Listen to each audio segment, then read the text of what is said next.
to the Legends Weekly Wrap-Up, hosted by Nathan Legend.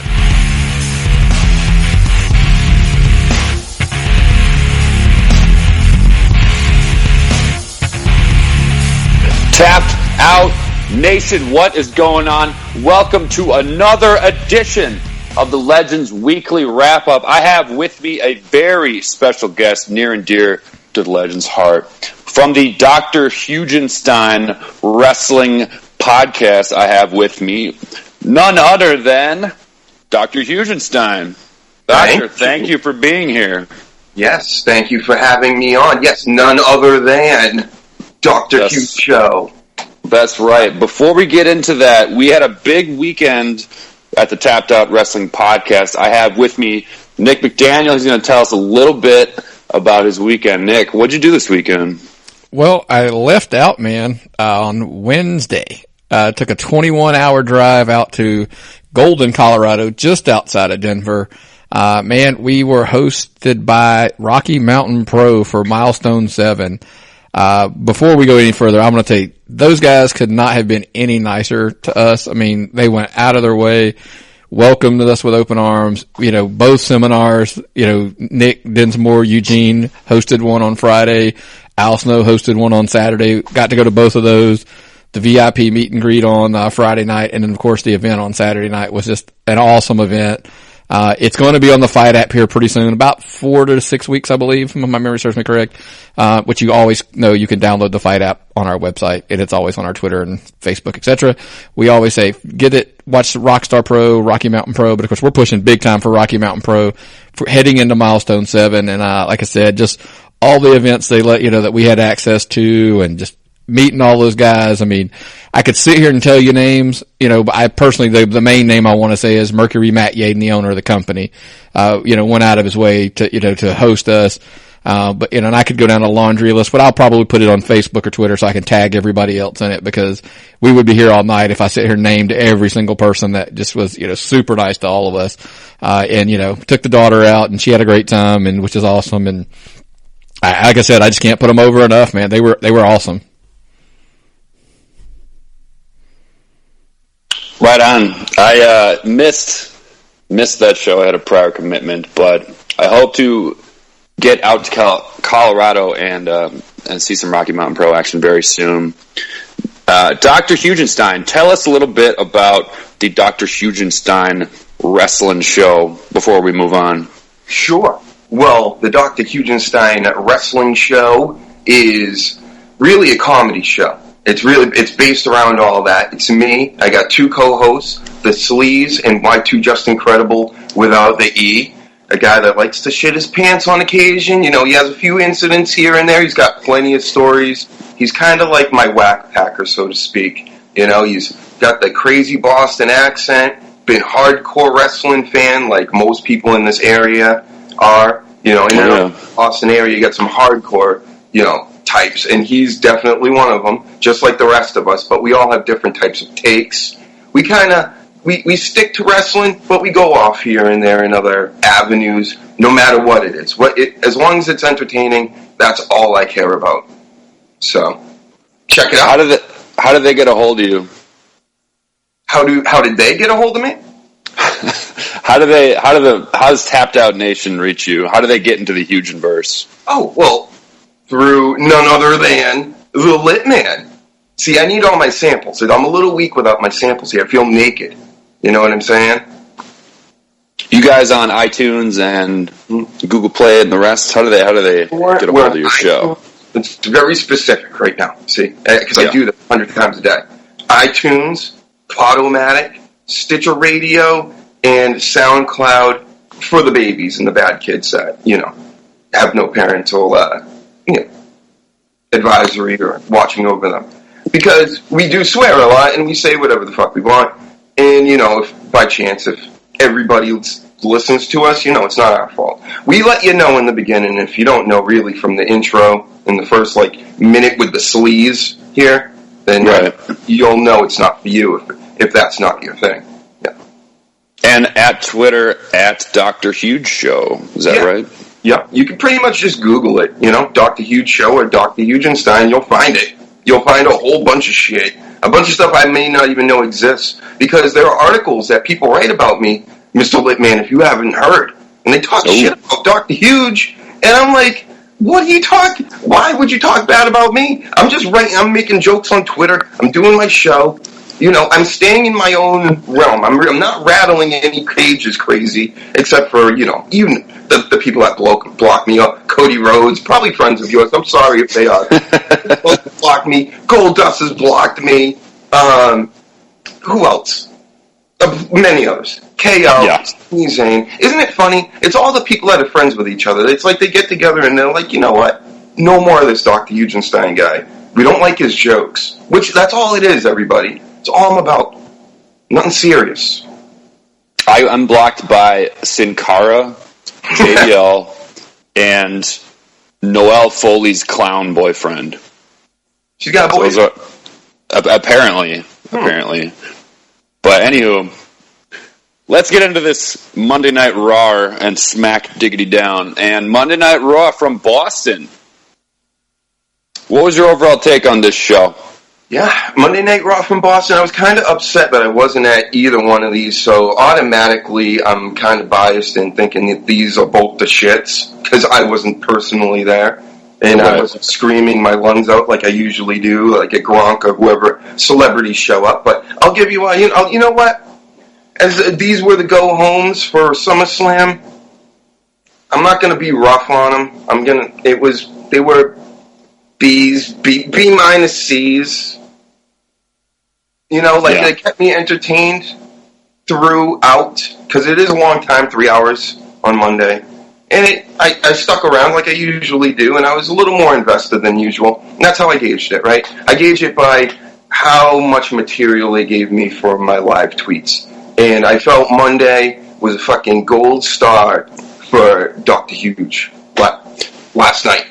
Yeah, last night still. One of the big things going into this week, for the past few weeks on Monday Night Raw, was Dean Ambrose and Seth Rollins. Yes. Are they going to make up? Are they going to be tag team? Are they going to be friends? Are they going to turn on each other? And we basically had them, they did the thing. Yeah, they did the thing. Yeah. They did touch fists. That happened, finally. They were like the mega powers going in for the shakes, but they were pulling back. They're like, nope, not me. I'm not shaking first. You shaking? Nope. So they did that deal for about a month. Yep. It was over with some, you know, not with everybody. I think at the end it wrapped up nicely. The Slee said he popped for it when he marked out or whatever, you know, fucking wrestling slang he's using, that carny lingo that he's into nowadays. And so it seems like an overall success to doing something that we all knew was coming. You know, right? So how much better were they going to make it? Well, the one of the things that happened as a result of this was Kurt Angle sanctioned a tag team title match between Sheamus and Cesaro, the Bar, and Ambrose and Rollins at SummerSlam. Now, did this have anything to do with a certain tag team not being able to wrestle due to injury? Yeah, duh, man. Hashtag duh. That's what it is. Because that's the first thing you knew as soon as you heard injury rumors or anything like that. You knew something was going to happen, and somebody had to move into that spot. But with Sheamus and Cesaro coming out in the way that they attacked, who is it now? I'm losing all these names. I got all these names in my head. The Hardys? The Hardys. Yeah, those guys. Screw it. They're the Broken Hardys. So they came out there and beat them up because they're looking at this probably backstage like, yeah, well, we need a SummerSlam match. We need it to happen. So none of this. We're just going to go out there and beat their asses and force them into this stuff. Not the Hardys. What are you talking about? No, Sheamus and Cesaro came out and beat up Miz. Holy shit, lit man. I'm burnt tonight. Ambrose and Seth Rollins That's what I'm talking about. I thought you were talking about when they first flipped heel, because then when they beat up the Hardys in that. Went so off track. I'm talking about this Monday night. Right. They came out to attack Rollins and Ambrose. The hot new couple now. The fist bumpers. Yep. As soon as they did that, because why would you do that in reality, right? I understand this is all kayfabe and stuff. But, in reality, you would let them not be friends. Then you could single them out and beat them up. If you go out there and SummerSlam's right around the corner, so they're doing it for themselves. That's my point. Yeah. Being greedy. So we get Cesaro and Sheamus, basically Team Europe against Ambrose and Rollins. Do you see the belts? We're going to do some fantasy booking because we're going into a huge pay-per-view. Do you see them dropping the belts? Oh, absolutely. Yep. I see them dropping the belts to Ambrose and Rollins, and then also Roman Reigns wins. Boom, 3 red belts, and bring back the Shield together that Monday night. Because they make those 3 days are super huge for the company. It's WrestleMania 2. It's another time to reset, like however they see fit, and I think that's where they're going. The women's division on Raw has been a subject of criticism by yours truly, and it seems like a decent number of the fans. So last week we had 2 triple threat matches to set up the number 1 contendership match tonight. It ended up being Nia Jax and Sasha Banks in Boston, which happens to be Sasha's hometown. So, of course, since we've been here before plenty of times, we're thinking, well, is she going to lose this match in her hometown? What's your take on the women's division and kind of where it is at this point before we get into this match? The Raw one was always bad. SmackDown is a step up. The SmackDown goes through its peaks and valleys, but the Raw women has always been bad. They've had their moments, like here and there. Like, remember when Alexa Bliss came out with all the girls in the ring, and she basically went around and roasted them all? That was one of the best segments that they've had. And they did it with Seth Rollins in 2015. I always bring this up. The reason why I like Seth Rollins so much is because he pretty much carried the WWE in 2015 by himself. Yep. Everybody was getting hurt. He was the first thing on Raw pretty much every week. And he came out and he made you want to watch it. And it kept you involved until, when they got into hour 2 or 3 or whatever. But, in general, he gave you that type of excitement. Well, Alexa Bliss did the same thing, and it seems like they're trying other shit. But why try other shit? Go back to that other thing that worked and do that more often. You don't have to bring all the girls in the ring. But, let's get her really getting after people again. So that's really their only hope. The Boss, I see her possibly win. SummerSlams, the Big Four, they're all babyface pay-per-views. So babyfaces are going to win out more than 50%. And so Sasha's probably going to win too. And then they're going to run with the Boss until she, breaks her neck again. So they had Nia face Sasha. Nia pretty much manhandled Sasha for a good deal of the match. Swung her into the barricade, tossed her out of the ring. Sasha overcame the odds, tried to hit a bank statement, ended up hitting what I think they called it a satellite DDT on Nia, and then another bank statement, and Nia taps out. Now, I'm not a fan of this finish. It's easy to nitpick. I don't like them having Nia tap out. They did this back at Survivor Series. They had Becky Lynch force her to submit in the Survivor Series match. What do they need to do to kind of preserve Nia? And did this have anything to do with Nia essentially injuring Bayley? I think this has something to do with Nia injuring everybody. Yeah. Not necessarily injuring them, but hurting them, or remember the last match with Charlotte before Charlotte went to SmackDown Live? It was a trip. Oh, yeah. Nia almost killed her twice in one match. And then you even had the match from Monday night. There's spots where she's supposed to look like she's ragdolling them, and you can tell which one of those spots those are. But when she Like, she really fucked Sasha Banks up the other night, too, in a couple spots. And you could just tell, and it's, maybe all the girls aren't helping them as well, like, dance partners, whatnot, because we know they take ugly bumps in general. Bayley, Sasha, not so much with Charlotte. Sasha bumps, she just splats every time, too.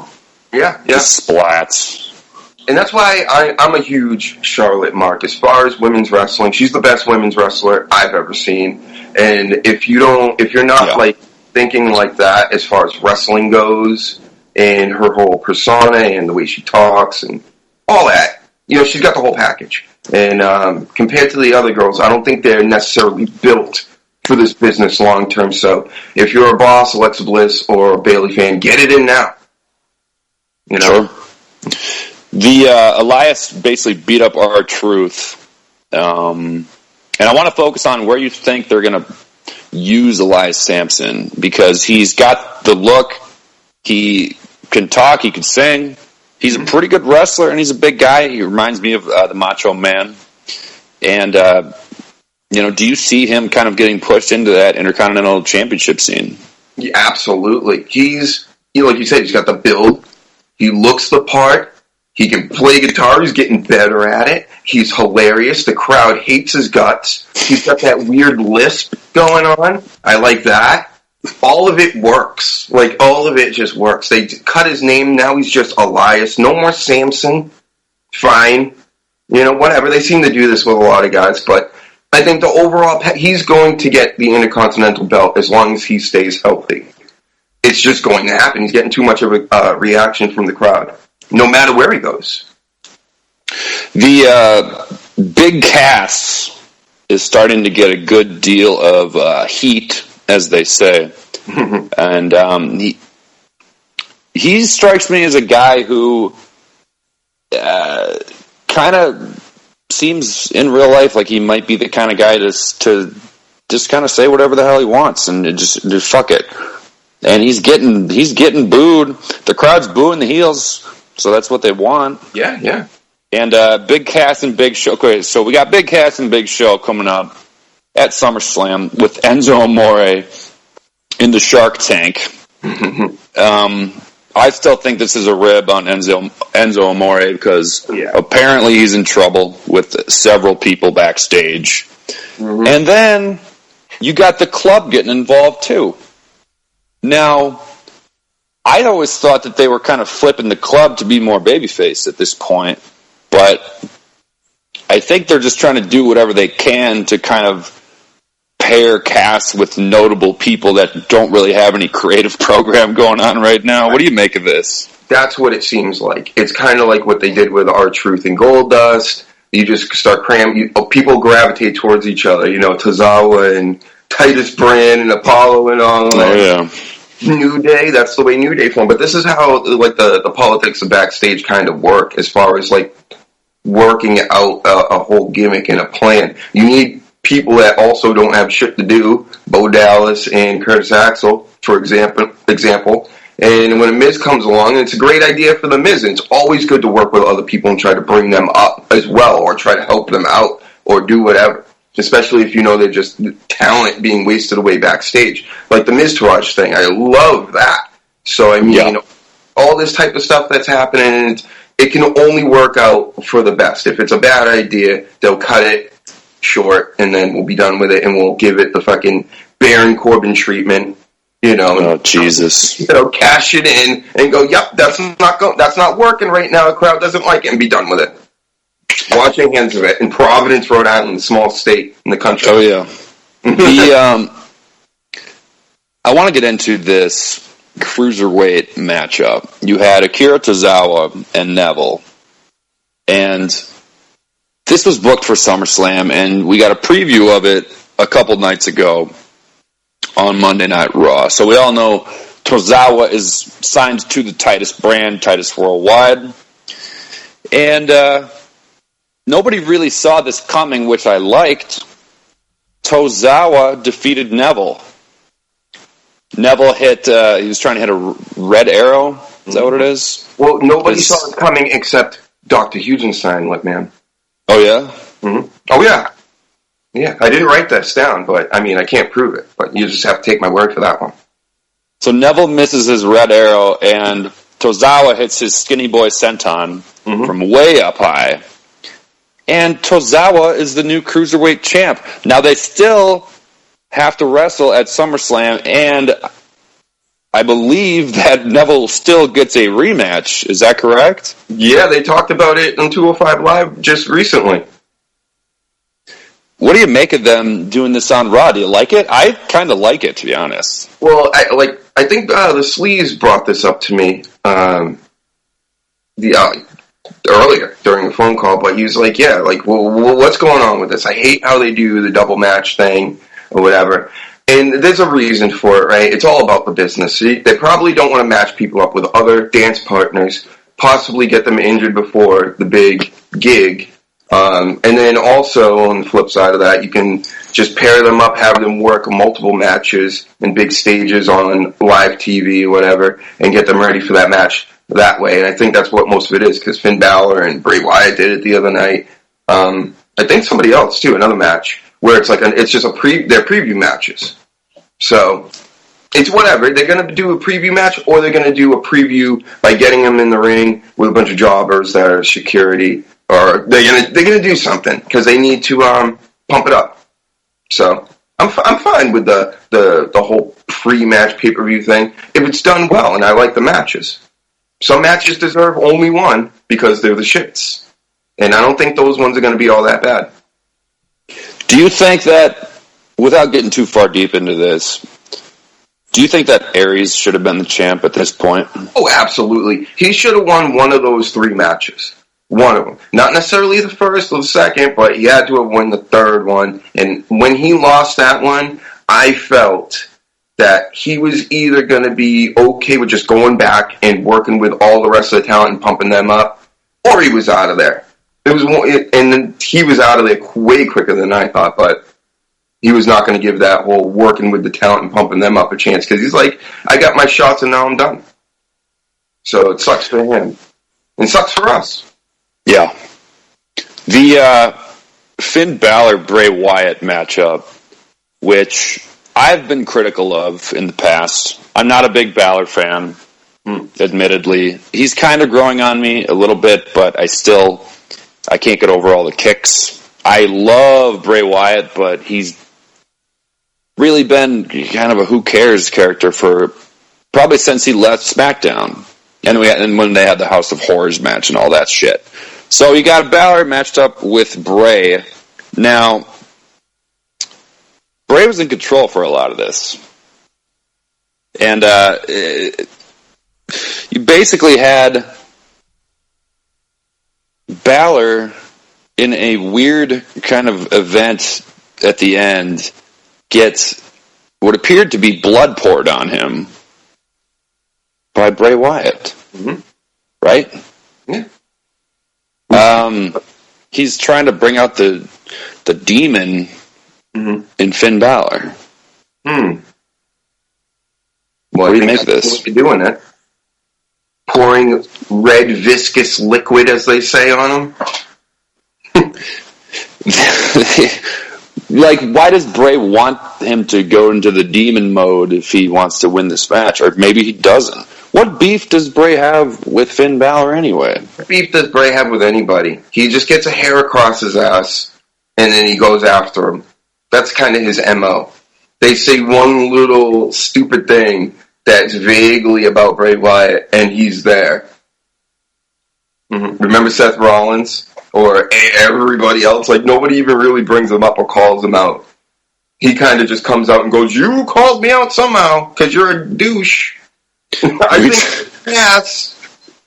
We talked about it a couple weeks ago, and a lot of what he does is like, I'm going to expose you're not really the architect, and you're not really the demon, and that's like all his shtick is, and you're all lied to, and he just he talks shit to the audience too because he's the heel, I think. Yeah, and it works out because nobody knows what he's talking about. The majority of the people, majority of the crowd has no clue what he's saying. It's just words, and it's the way he talks, the preachy way, and it sounds spooky because, like I said, a lot of younger people or just ignorant wrestling fans are going to be like, that guy's he's using some weird, strange words there. Have we ever seen Sister Abigail No. in a match? No. We haven't. Do we see Sister Abigail visit the demon this Sunday? Is that a possibility? Well, she was a corpse under his, shed where he did his rocking chair thing. But now she's been burnt by Randy Orton. That's right. As Jinder Mahal calls him. And so she's now a spiritual entity. And like I said, the whole gimmick I want them to do with Bray Wyatt is now that there really is no Sister Abigail anymore, in any physical form, let her possess Bray Wyatt. He comes out in black contacts, and he can speak in a woman's voice. Work it out. I don't know. It's special effects. WWE know how to do it.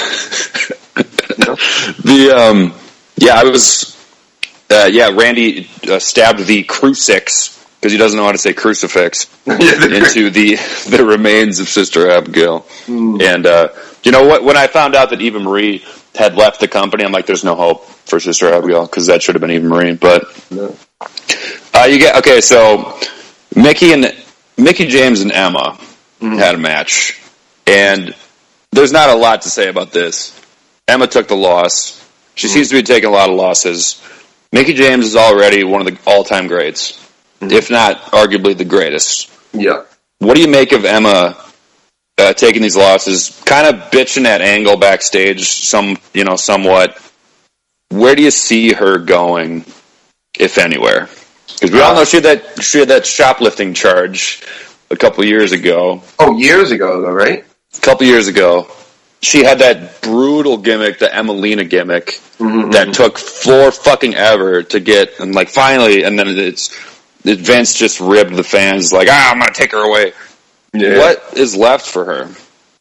Well, what's left for her is to not get injured, stay in the game long enough to build up a character.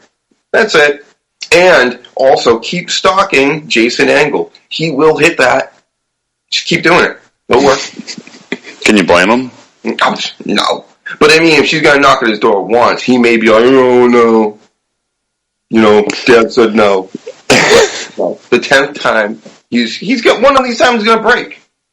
That's it. I really like both Mickie James and Emma.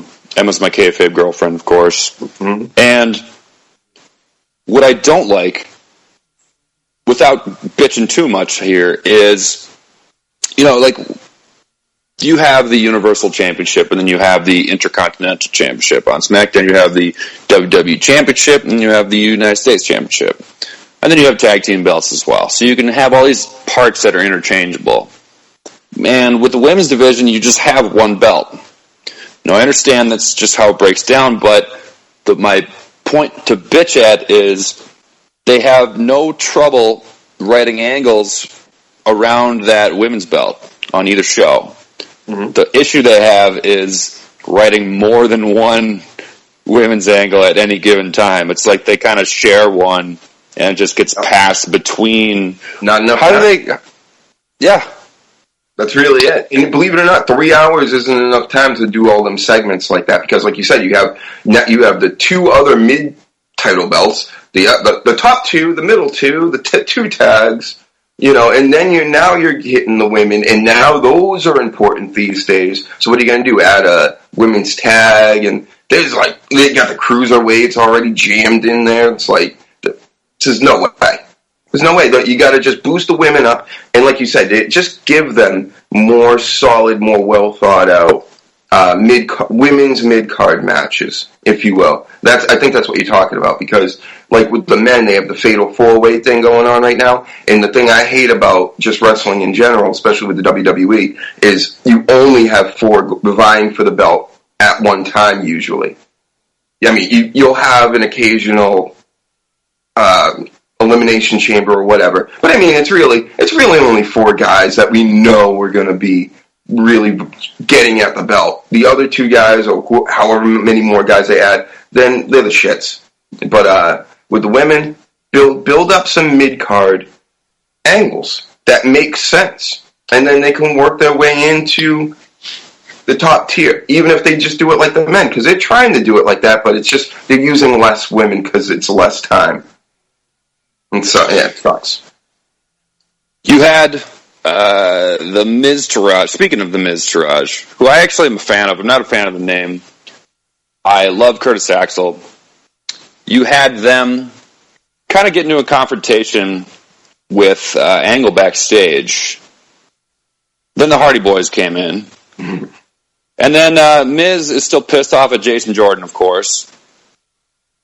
And then it seems, I mean, we got a 6-man tag out of this. I mean, is this just kind of filler at this point? No, what they're doing is, I feel like they're preparing for, I thought they were preparing for the Hardys versus Bo Dallas, Curtis Axel, because the Revival are injured again. Because I believe that was going to be another match at SummerSlam. Okay.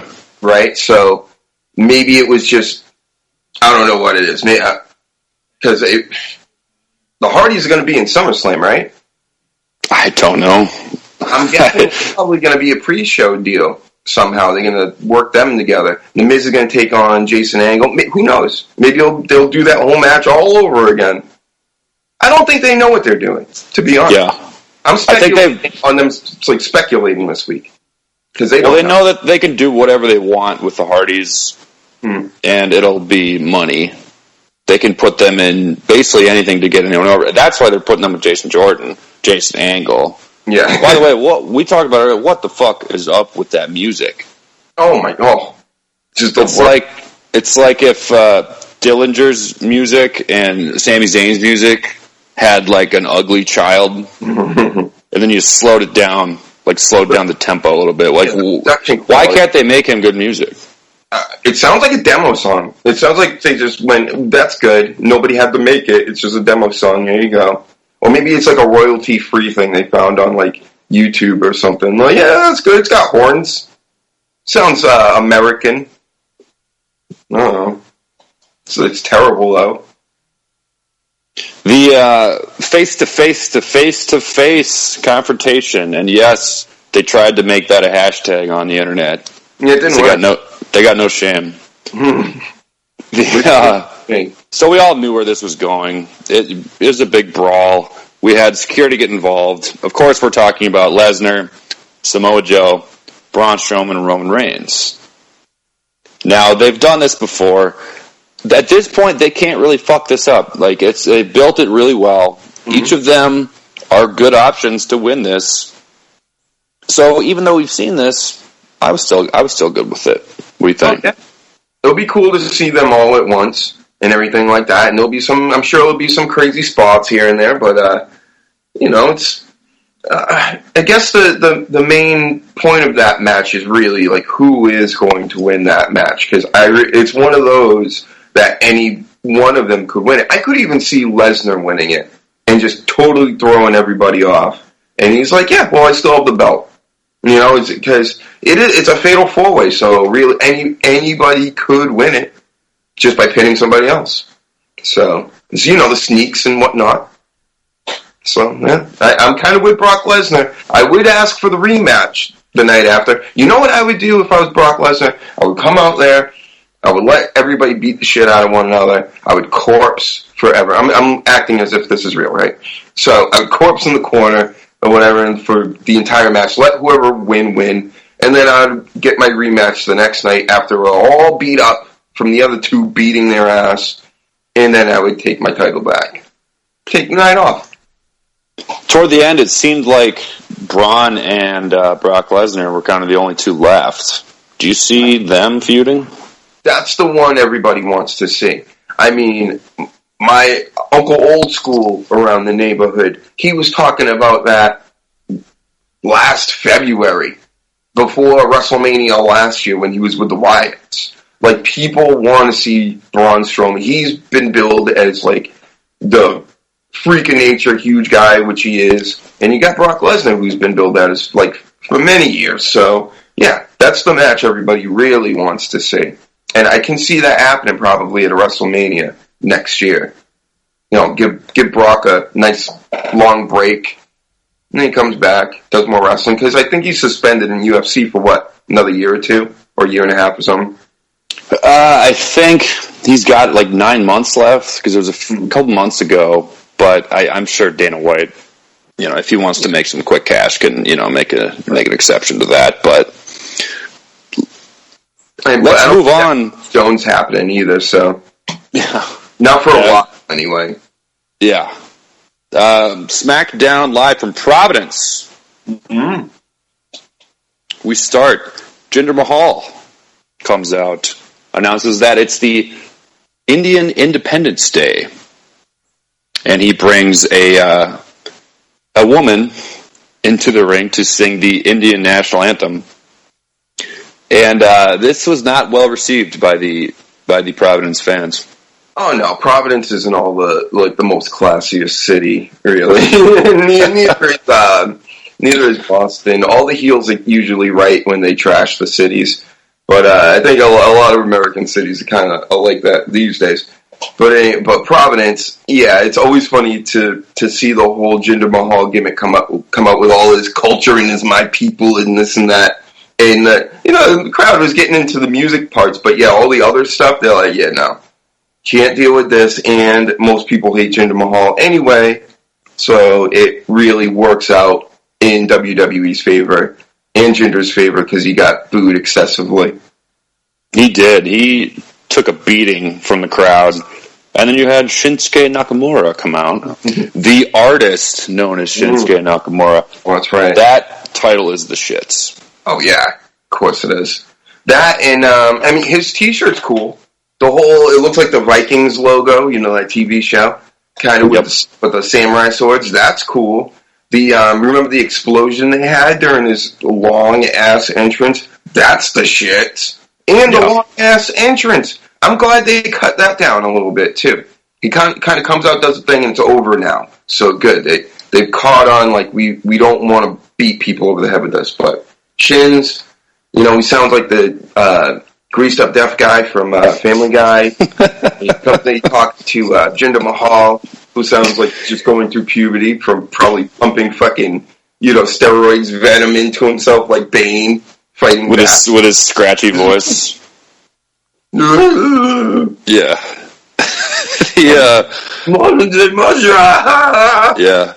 Yeah, he I don't know what it is with his voice. If he screams himself hoarse to sound more evil, but like when he's in Gorilla or something, but... Oh, you know what it is? He's changing his voice to put on this whole Jinder Mahal thing, and when he's now the champ, so he's doing it every day, and so his voice is like giving out on him. It's like being Bon Jovi, You can only do a tour for a year, but after that, why are you doing another tour with that voice? You kill yourself. The Bucky Lunch. Yep. Had a match with Natalya. And so Natalia's facing Naomi on Sunday in the Battle of the Thickness, of course. Yeah. And so Becky Lynch comes out, Natalya comes out, and then Naomi comes out with her, I think you referred to it as Balor on Molly. With her kind of get up she comes to the ring with. Gimmick right there. Absolutely. Because you gotta be. You see it, you've probably seen it at the clubs and being out there, out and about. The people on the E and the Molly and the bipping and the bopping with the cause drinks. And they're doing the thing. And they look like Naomi. But I gotta tell you real quick, Naomi, how bad was she tonight?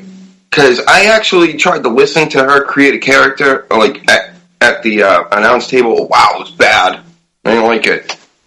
I'm a Naomi fan, and I unfortunately have to agree that the problem was, JBL was like, Mago, on Sunday, and she's like, yeah. Like, they were feeding her, like, close-ended questions, and not like, what's your strategy going to be, or what's something that you're looking for? So they didn't really do her any favors, but I unfortunately have to concur. It didn't sound great.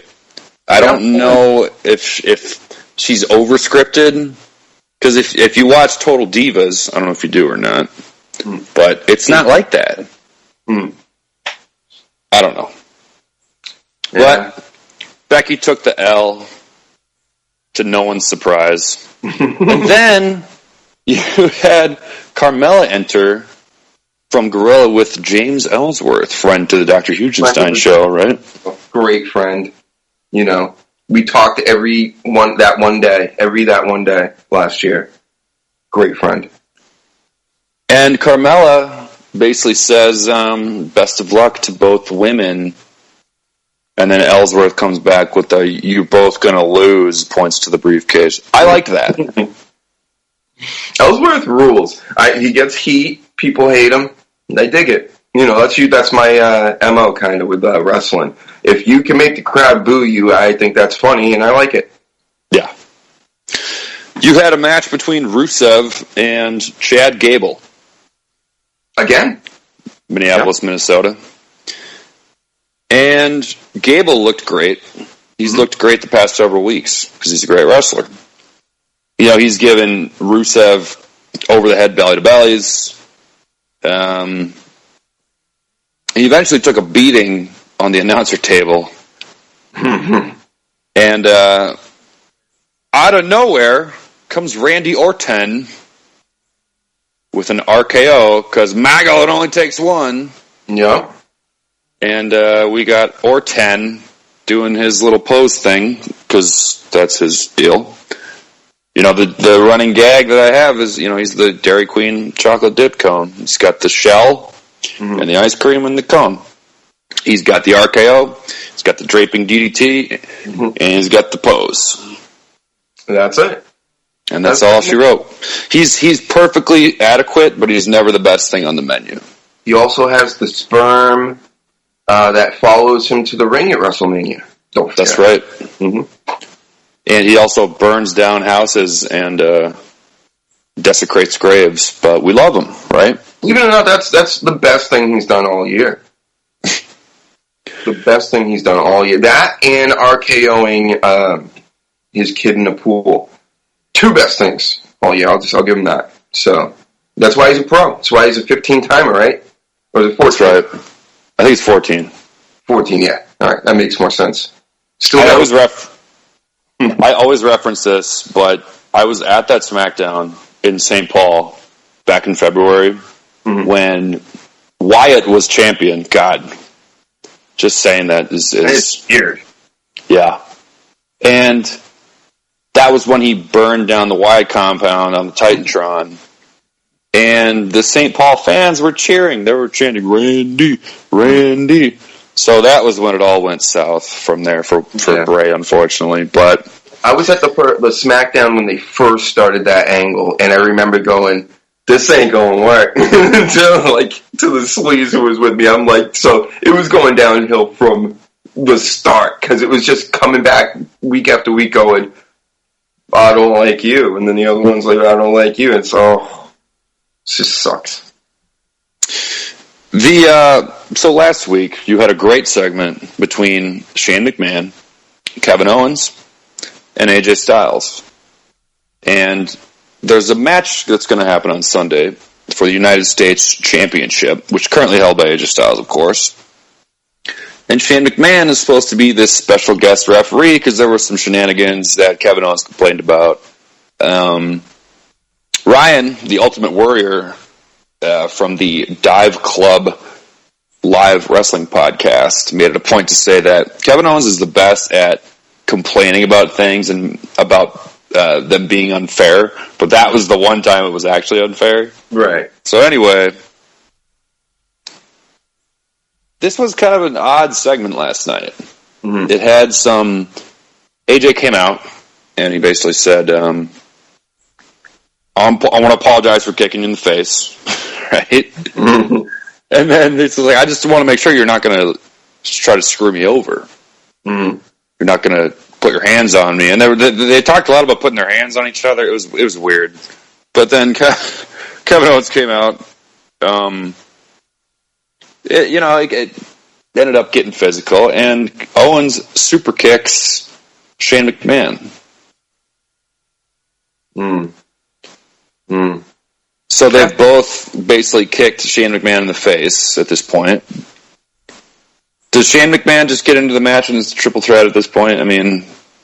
no. It's what it does is it evens the playing field. It's like what most, like you said earlier, it's like we all expect. We expect a lot of things to happen. You knew that was going to happen. You knew Kevin Owens was going to come out and protest or whatever and go, no, he really doesn't like you. I'm going to try to keep this thing going. And then he was going to accidentally hurt Shane McMahon. It was a nothing burger. Yeah. It's not that big of a deal. It's just like, okay, well, now we're back at square one. Shane's going to go. You know he's going to get into it with both of them probably at some point. And it's going to turn into like a three-way dance, so to speak. And then, and AJ will probably keep the title. Because KO went back to his black and red outfit. Because black is slimming, of course. Because he's so chunky. So, why would he go back? He's not going to be the face of America, being from Canada, and he's done with that. And then they'll move on. So good. At least I like that. I don't mind this angle, but I do want it to be over for whatever reason. I just don't like. I think with Shane McMahon making it all gimmicky now, and I just let's just get it over with. Yeah, it's a weird thing they've gotten themselves into, because I was a big fan of the Face of America gimmick. I thought it was hilarious. Mm-hmm. But it's too. I think it was too similar to what the shtick that Jinder's pulling right now. Yeah. So I think they had to pull the plug. The Usos talked to Daniel Bryan backstage, and Daniel Bryan comes off as like a lame, like dad, like embarrassing dad, which I actually thought was kind of funny. I'm not a huge Daniel Bryan guy, but I thought that was pretty good. Mm-hmm. And I love the brilliance of them asking, who are we going to face tonight? Are we going to face Xavier Woods, Kofi Kingston, Big E? And they switch up, because there's three of them, of course, in the New Day with the Freebird rule. And because they're not facing Kofi and Big E, they face Xavier Woods and Kofi Kingston. So that means they can lose and not... Like, they're having a non-title match as a preview to the title match. It's another warm-up, though. Guess what's going to happen? Yeah, you guys going to have to deal with it. This is wrestling, everybody, in the WWE, at least. This is what it is. So before every Big Four, all your Raw and Smackdown go-home shows, they're just they're previews. That's it.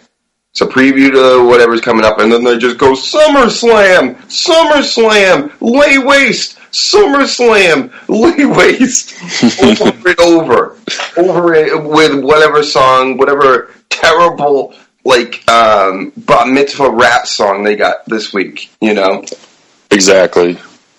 But the Usos got the win over the New Day. Mm-hmm. So do you see the Usos winning on Sunday? Yeah, because I like them as champ. But again, it's a babyface pay-per-view SummerSlam, so New Day is going to win. It's gotta. Right on. The main event, and this was one that created some buzz, which is good. It's what they want.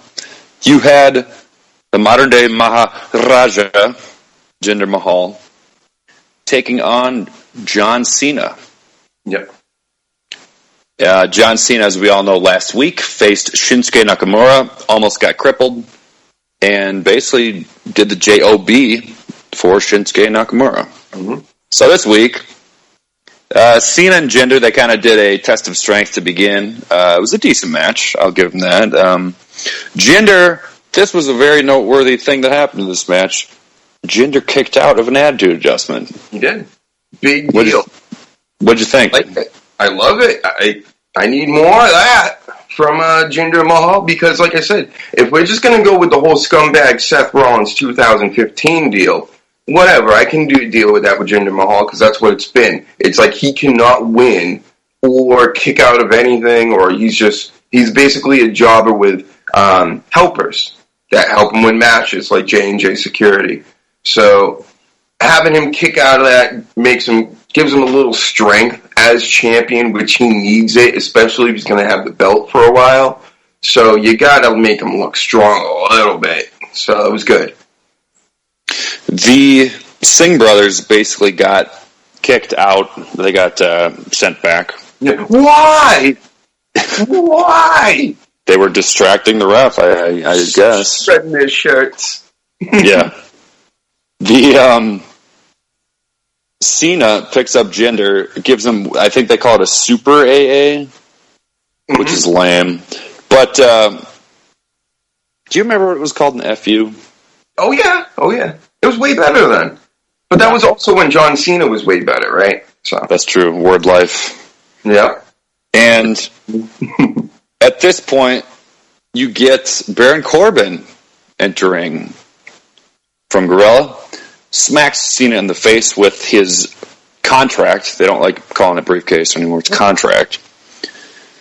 And this match basically was not over, I don't think. It was still going. Mm-hmm. Yeah, oh yeah, he's screwed up. Because they're not going to let John Cena doesn't lose 2 matches in a row. Right. You know? He's like the Patriots back here. You see them guys right there? Yeah. Those Patriots right there, they rarely lose 2 games in a row. And John Cena's not going to let that happen either.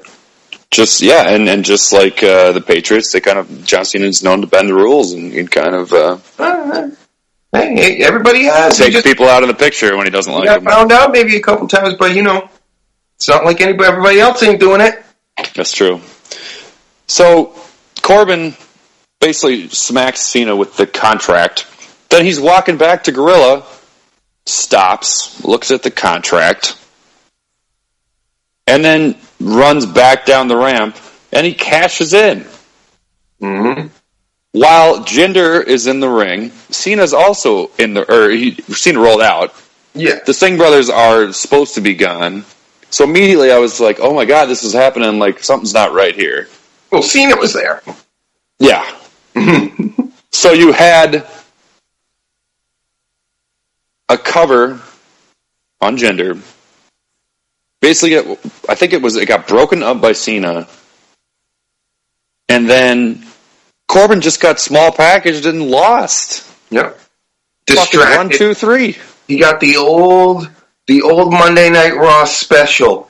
Distraction, small package, done. And you know what? His shoulder was up on the 3, too, so he even got screwed on that, too. So he got screwed by Cena and he got screwed by the ref. Do you think they go back to that next week? Well, they still got SummerSlam on Sunday. They still got a match. Right. I don't think they're changing much going into SummerSlam. It is what it is. It's pretty much set in stone. This was the go-home. This is... how do you... I mean, people can make us think about it online like they do, and they'll change certain matches here and there, but I think that's a done deal. They're just going to go, no, he was pinned. So then the other question is, you have a match between Cena and Corbin, this Sunday. Mm-hmm. Now Corbin doesn't have the contract. Does Cena lose to Corbin this Sunday? People have been saying, but like I just said before, he's not going to lose 2. And I don't count this as a match now. You knew he wasn't going to lose this one. There's no way he was losing against Jinder. And in SummerSlam, he's going to lose at a pay-per-view to Baron Corbin. I don't know. That's like I would love it to happen, but I don't see that happening.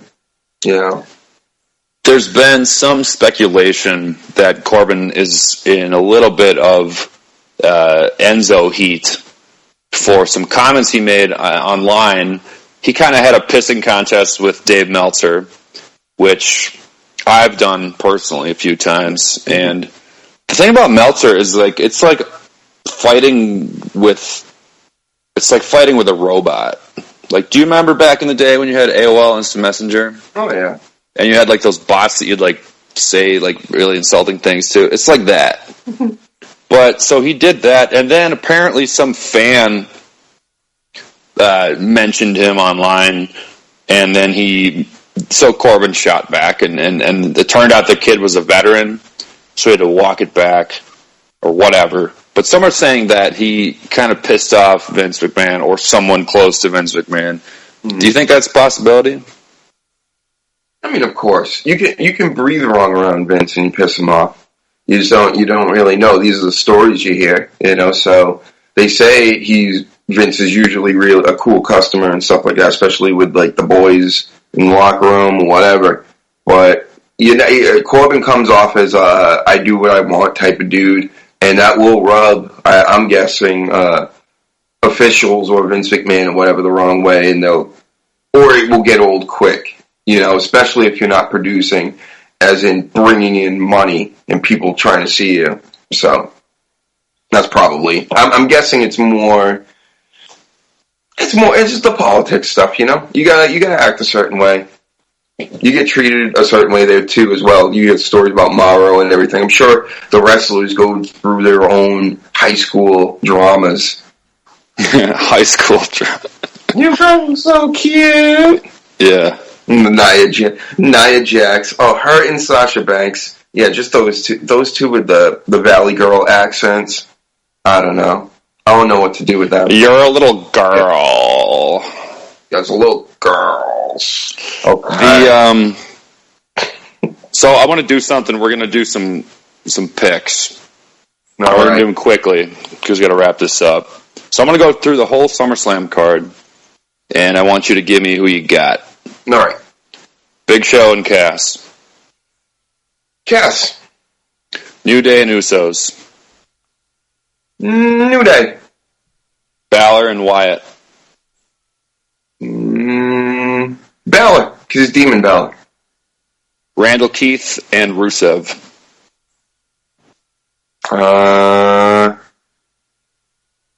That's a tough one, believe it or not. Rusev's just coming back still, so to speak. Randy Orton just went on a losing spree with Jinder Mahal, even though he won that last one that nobody cared about at SmackDown. I'll have the grudge match. Oh my god, that's a toss-up, but let's say Randy Orton. Cena and Corbin. Cena. Really? You think Corbin's just done for? I can't give on that. Cena's going to beat him. Like I know the rumor is Corbin's going to win, but he's just gotten such a bad rap lately. Wow. All right, AJ Styles and KO. AJ Styles. Naomi and Natty. Man, Naomi was bad tonight. I mean, on the mic. But I don't see them putting strap on Natty either. There's going to be some nonsense going on, and Carmella's going to be involved. That's what I'm thinking. So I can't really, because I don't really see either one. I don't see Naomi retaining, and I don't see Natty winning it outright. So, yeah, it's good. Carmella. How about that? Carmella's winning it. I'll pick Natty just because I like Naomi too, but I'm gonna go with Natty. Neville and Tozawa. Neville getting it back again for another long run for what? Yeah, Tozawa. Alexa and Sasha Banks. It's Sasha's turn. It's been long enough. Jinder Mahal and Shinsuke. Oh, we got to keep this gender thing going.